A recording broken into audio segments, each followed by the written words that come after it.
A helpless human infant lies alone in the pitch-black darkness of the Pleistocene epoch and begins to scream. The surrounding forest is crawling with hungry apex predators that possess hearing sharp enough to track a single heartbeat. In the wild, making this much noise continuously should have been an immediate death sentence. The child had no natural defenses, and it could not run, but what happened next was unexpected. Instead of being hunted, this loud, fragile creature survived to become our early ancestor, all because of an invisible biological weapon.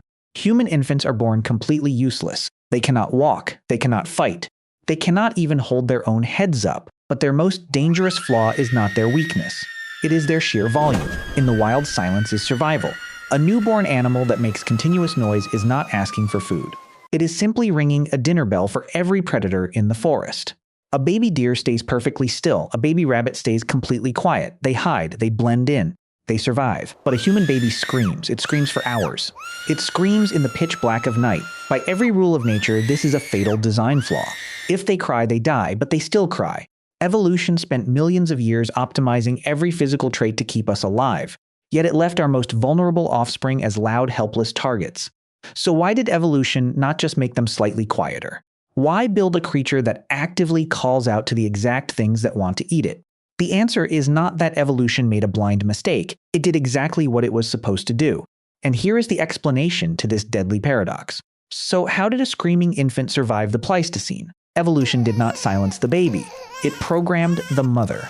To understand this, we have to look at a field called evolutionary pediatrics. Dr. James McKenna published a study in the journal Evolutionary Anthropology that revealed a hidden survival mechanism. Human infants are not biologically designed to soothe themselves. They cannot just decide to be quiet. Instead, they are born with a completely hardwired biological mandate.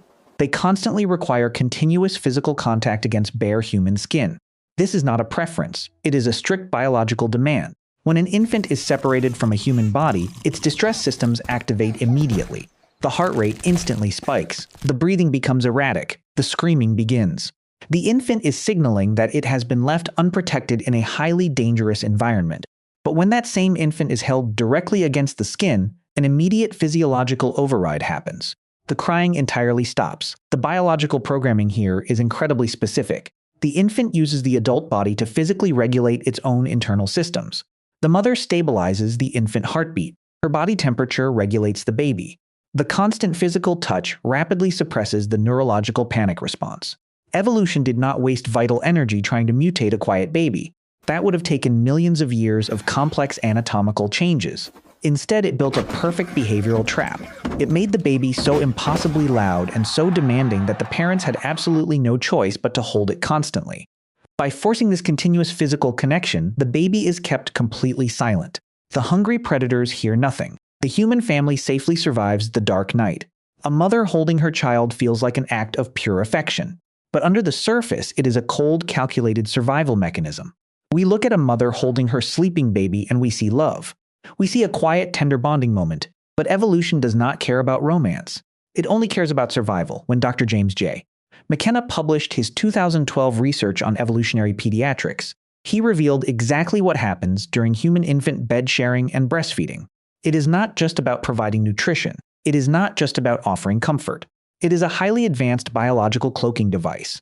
When a mother pulls her infant close to her chest to nurse and sleep, a profound physiological sync takes place. The infant is not regulating its own body. The mother is doing it for them. Her rhythmic breathing actually acts as a mechanical pacemaker for the baby.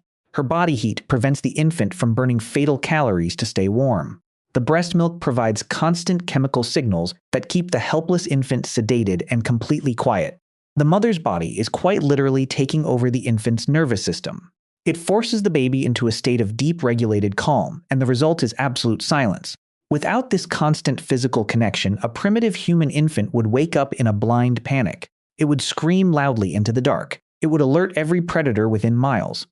But by keeping the baby attached to the breast and pressed against the skin all night, the mother essentially turns off the alarm system. It is not a bonding moment. It is a biological silencer. The baby is tricked into feeling perfectly safe, so it remains perfectly quiet. The hungry predators pass by the camp in the dark, hearing nothing. The infant survives another night. There is no sentimentality in this evolutionary design. There is no genetic reward system for being adorable. There is only life and death.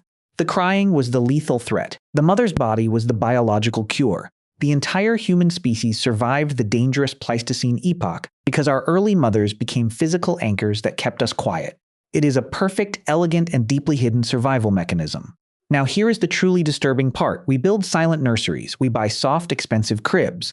We place our infants in these perfectly safe, isolated rooms, believing we are completely and totally protecting them. But the infant brain is not living in the modern world. It is still trapped in the Pleistocene epoch. When a baby is left alone in a dark room, its nervous system does not perceive a safe house. It perceives absolute abandonment. Their bodies do not know we invented walls. They only know they are alone, and in the wild, an abandoned baby is a dead baby. This is where the biological design fatally collides with modern culture. According to Dr. James McKenna's research, this cultural shift toward solitary sleeping created a deadly biological mismatch. For millions of years, the infant's physiological systems relied entirely on the mother's body to keep breathing and heart rate stable. The infant never evolved to regulate itself independently for long periods. When we force them into solitary sleeping, we strip away that biological pacemaker. Without the physical presence of the mother to stimulate their breathing reflexes, the infant's immature nervous system can simply fail. The ancient survival mechanism collapses. The breathing stops. McKenna's research points to this evolutionary disconnect as a profound factor in sudden infant death syndrome. We took a creature biologically wired for continuous physical contact and placed it in complete isolation. We honestly thought we were giving them a peaceful place to rest safely. Instead, we have accidentally triggered their deepest evolutionary terror. A helpless infant crying in the pitch-black night was never a biological mistake. It was the sound that forced our ancestors to hold us close and keep us alive. The screaming is not a nuisance. It is the echo of human survival. We survived the predators because we were held. We survived because the silence was engineered. The design is brutal, but it worked perfectly. If you noticed an animal bone crib hidden somewhere in this video, drop the timestamp in the comments. One person who gets it right wins a $20 gift card. I will announce the winner in the next video. Thank you for watching.